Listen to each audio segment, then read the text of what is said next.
सैनिक कल्याण मंत्री गणेश जोशी ने किया सैन्य धाम का निरीक्षण। खबर राजधानी देहरादून से। प्रदेश के सैनिक कल्याण मंत्री गणेश जोशी ने बुधवार को देहरादून स्थित गुनियाल गांव में निर्माणाधीन सैन्य धाम का निरीक्षण किया। निरीक्षण के दौरान मंत्री ने अधिकारियों को निर्देश दिए कि सैन्य धाम के अंतिम चरण के कार्यों को शीघ्रता से पूर्ण करने और निर्माण कार्य की गुणवत्ता और सौंदर्य का विशेष ध्यान रखा जाए। सैनिक कल्याण मंत्री जोशी ने कहा कि प्रधानमंत्री नरेंद्र मोदी की परिकल्पना और राज्य सरकार का ड्रीम प्रोजेक्ट सैन्य धाम, जो उत्तराखंड की वीर भूमि की भावना और शहीदों की सम्मान को समर्पित है। उन्होंने कहा कि सैन्य कल्याण मंत्री के रूप में मुझे इस पवित्र कार्य से जुड़ने का सौभाग्य प्राप्त हुआ है। उन्होंने बताया कि आदर्श आचार संहिता के समाप्त होते ही जल्द तिथि तय कर यह सैन्य धाम प्रदेश की जनता को समर्पित किया जाएगा। उन्होंने बताया कि इस भव्य सैन्य धाम में उत्तराखंड के शहीदों के आंगन की मिट्टी तथा गंगा, यमुना सहित कई पवित्र नदियों के जल का समावेश किया गया है, जो इस स्थल को आध्यात्मिक एवं सांस्कृतिक दृष्टि से भी महत्वपूर्ण बनाता है। देश के प्रधानमंत्री नरेंद्र मोदी जी की परिकल्पना और धामी सरकार का ड्रीम प्रोजेक्ट, जिसको पूरा करने का सौभाग्य सैनिक कल्याण मंत्री के नाते मुझे प्राप्त हुआ है, लगभग बिल्कुल पूरा हो चुका है। और आचार संहिता के बाद माननीय मुख्यमंत्री के माध्यम से जो भी समय मिलेगा, इसको यहाँ की वीर माताओं को, वीर नारियों को हम समर्पित करेंगे।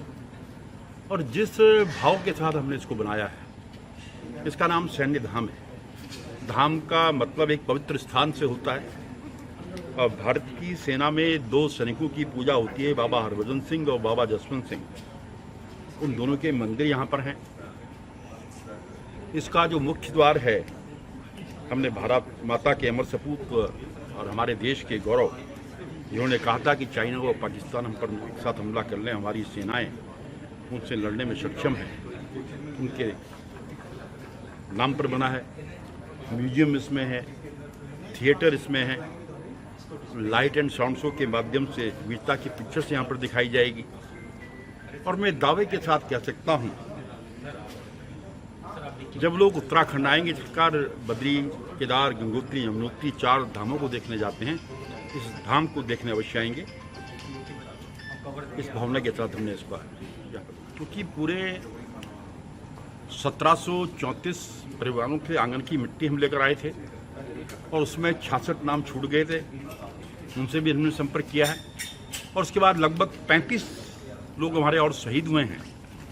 शीघ्र ही एक कार्यक्रम करके कुमाऊं के लोग, एक लुमड़ा में और एक लैंसडाउन में एक कार्यक्रम करके उनको भी ताम्रपत्र, जो प्रशस्ति पत्र वहाँ पर हम देंगे।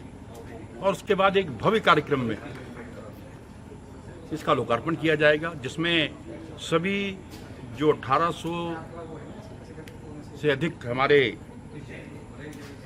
शहीदों के परिजन हैं, वो उसमें होंगे, वीर माताएं उसमें होंगी, वीरांगनाएं उसमें होंगी, और ये जो है उनको समर्पित होगा।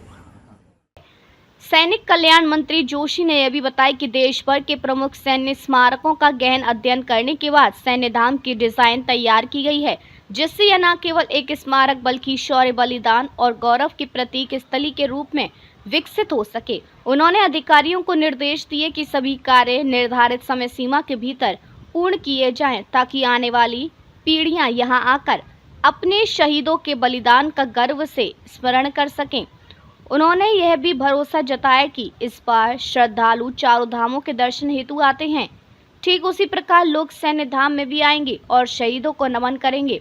निरीक्षण के दौरान सैन्य धाम की उच्च स्तरीय समिति के सदस्य मेजर जनरल सैनी सम्मी सबरवाल, सैनिक कल्याण निदेशक ब्रिगेडियर सैनिक अमृतलाल, एमडी उपनल के प्रबंध निदेशक ब्रिगेडियर सैनिक JNS बिष्ट, सैनिक कल्याण विभाग के अपर सचिव श्याम सिंह सहित सैनिक कल्याण एवं पेयजल निगम के उच्च अधिकारी उपस्थित रहे।